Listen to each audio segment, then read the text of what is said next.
It's about time It's broccoli. for Fox's newest arrival. Who the hell do you think you are? Family Guy. Back in LA, the Family Guy is getting its finishing touches. So we asked Seth, in a battle between Bart and Stewie, who would win? Stewie actually has an arsenal. I don't think Bart would have a chance. Whatever happened to those good old-fashioned values? Well, lucky there's guys like you, Peter. It seems today that all you see is violence in movies and sex on TV. But where are those good old-fashioned values on which we used to rely? Lucky there's a Family Guy, and he's coming up next. Family Guy. Premiering in 1999 and continuing to this very day, you're no doubt familiar with the antics of the Griffin family by now. But with 26 years on the air and 23 seasons under its belt, there is bound to be some lost media related to the show. And that's what we're here to discuss today. So let's get right on into it. The pilot. Before Family Guy officially premiered on January 31st, 1999, there was an earlier 15-minute pitch pilot that had been produced sometime in 1998. Fox gave creator Seth McFarlane just $50,000 to produce the pilot, while most half-hour animated pilots usually cost around $1 million to make. This pilot eventually became the series' first episode, Death Has a Shadow, and follows the same basic plot beats as that episode, albeit with different character designs, characters wearing different clothes, and some scenes that would eventually be cut out. On September 9th, 2003, the Family Guy Volume 2 DVD set was released, which featured the first 7 minutes of the pilot as a bonus feature. The rest of the pilot was replaced with a coming soon bumper, and the second half remains lost to this day.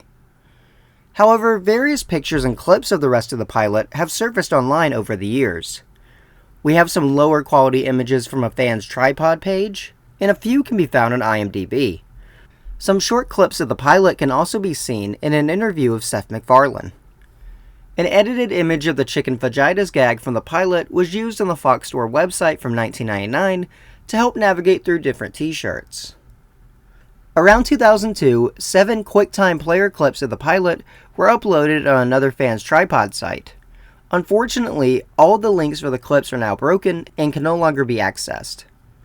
In early 2022, TikTok user AbruptEdge830 uploaded a low-quality video of an early promo for the show from late 1998 that featured footage from the pilot. In 2023, YouTube user Ryder Rose uploaded the promo in slightly higher quality before it was deleted and uploaded again by Rare Tendo in June of that year. Finally, on Christmas Day 2023, a VHS rip of the promo was uploaded by YouTube user Analog Archaeologist. About the Family Guy. I didn't have gas for the first time until I was 30. What the hell was that? He's got a beautiful wife. You know, I feel kind of bad. I promised my wife I wouldn't drink. Oh, don't feel bad, Peter. Oh, gee, I never thought of it like that. Terrific kids. No toys at the table. Damn you, vile woman! You've impeded my work since the day I escaped from your wretched womb. And a great job as a sneeze guard. Take it outside, lady. He's the Family Guy. I'd like 6 chicken fajitas, please. Coming March 1999 to Fox. It's hard to say if we'll ever get our hands on the full pilot, or if Seth even still has it. Crazier things have happened in this community for sure, so I'd say it's possible. Maybe one day. Stewie on Total Request Live. Total Request Live was a TV series on MTV, originally premiering on September 14th, 1998. The show allowed viewers to vote online and by phone what music video they wanted to see played on the show. The show would then air the 10 most requested music videos of the day. As of this writing, over 2,200 episodes of the show are missing.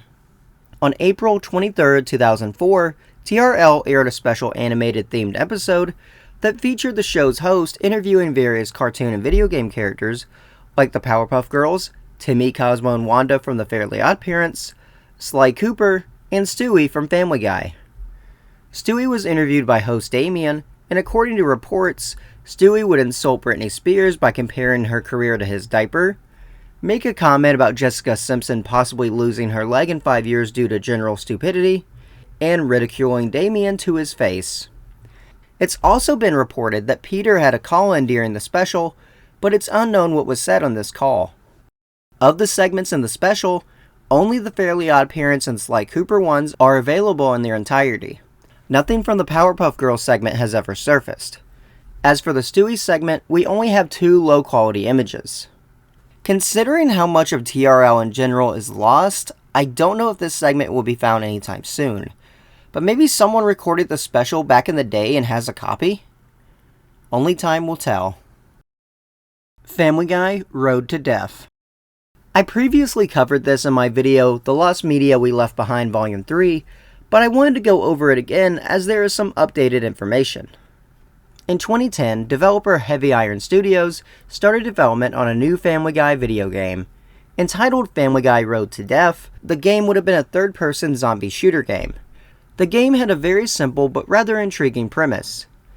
Death has gone on vacation, and with no Death around, nobody can die.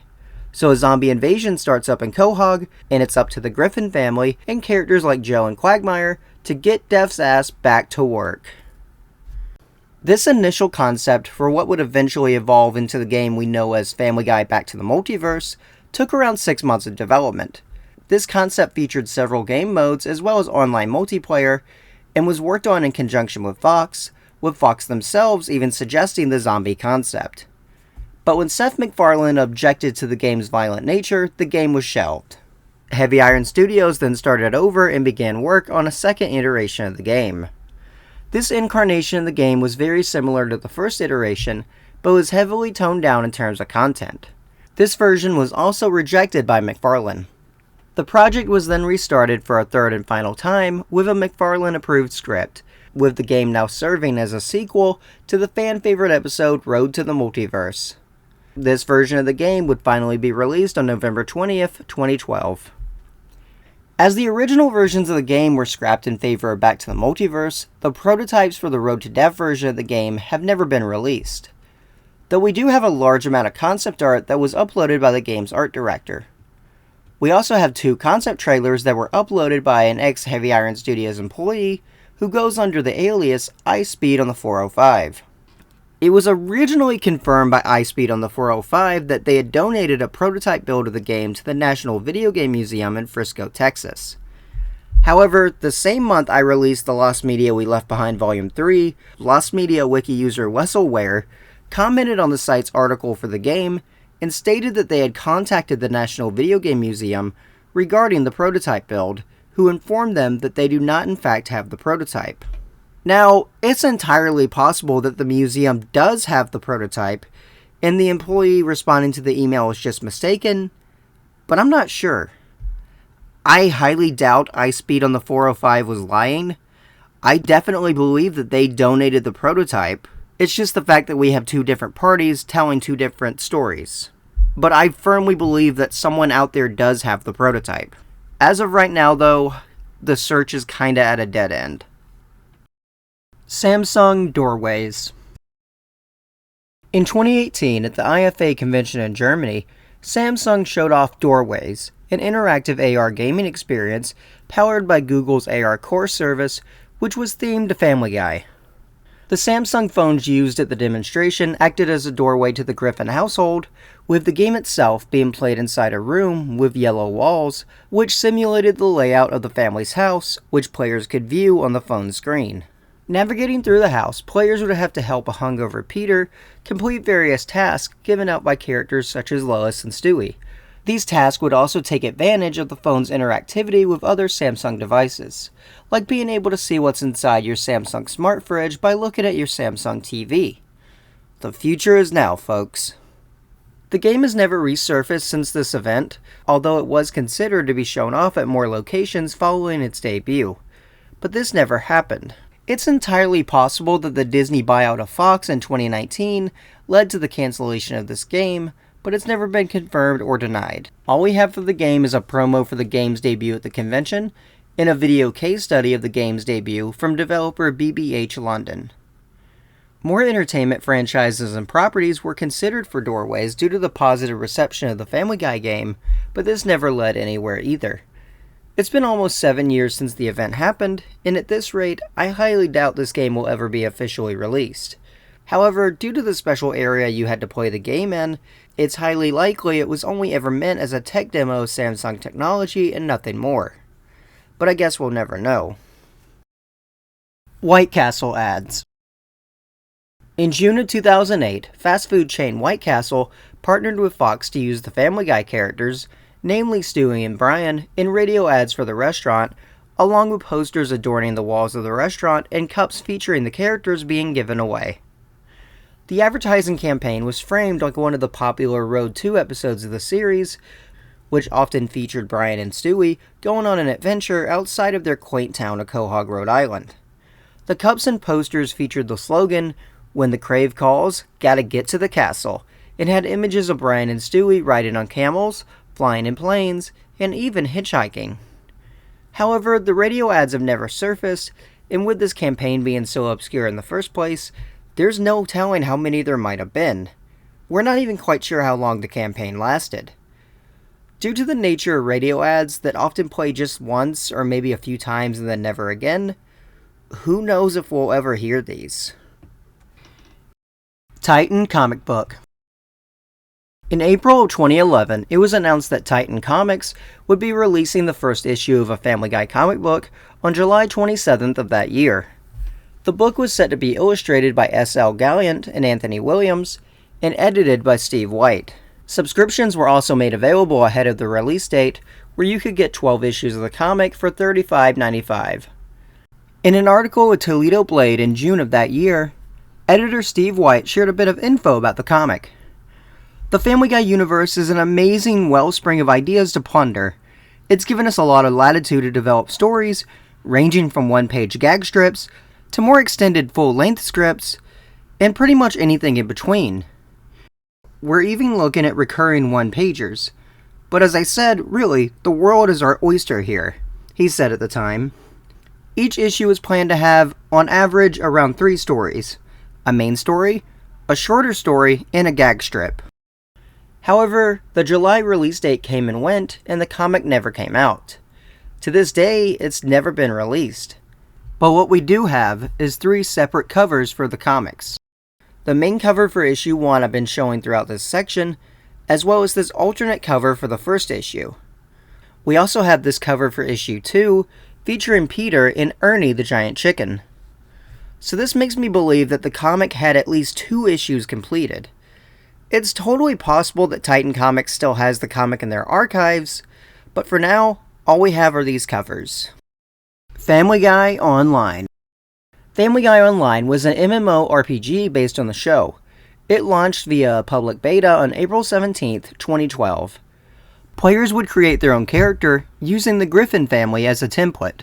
Once their character was created, players would be dropped onto Spooner Street, where they could explore the Griffin house and complete quests for various characters like Stewie. After completing all the quests on Spooner Street, the player would then move on to the city, and then finally the police station, which would end up being the final area before the game was shut down. I also have some information to share that I've never seen anyone else bring up.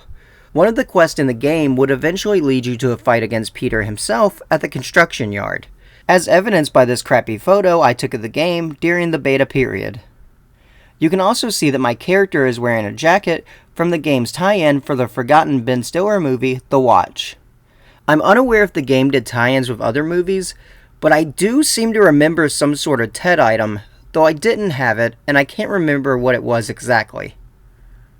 I also seem to recall a quest where Brian and Stewie have you destroy Peter's beloved surfing bird record, which would lead to a fight against Peter at the record store. Whether or not that quest was tied to the fight at the construction yard, I can't remember for sure, but I believe it might have been. While I do have some fond memories of playing the game back when I was 16, I do remember the fighting system being a little janky, and movement also being kinda weird. I'm sure both of these issues could have been fixed with time, but there would never be a chance for that. After being in beta for 9 months, the game was shut down in mid-January of 2013, never being developed past a beta state. It's been said that the game was shut down because Fox was barely making any money on it, and I can believe that. It couldn't have been cheap to produce and maintain the servers, so I can see Fox shutting it down to save money. It's truly a shame though. As I said, I had fun with the game and it had some real potential. It's very unlikely that the game will ever be playable again, but we do have over 1,000 folders of various assets related to the game, so at least that's something. Maybe one day we'll get to return to Quahog, but I sincerely doubt it. Hey everyone, Seeker here. As always, I hope you enjoyed the video, and if you did, please be sure to comment, like, and subscribe. I'll also have links to my Ko-Fi and Patreon accounts in the description down below. Subscribing and contributing isn't necessary, but it does help me out so I can produce more content for you guys. Thanks again everyone, and I'll see you all in the next video.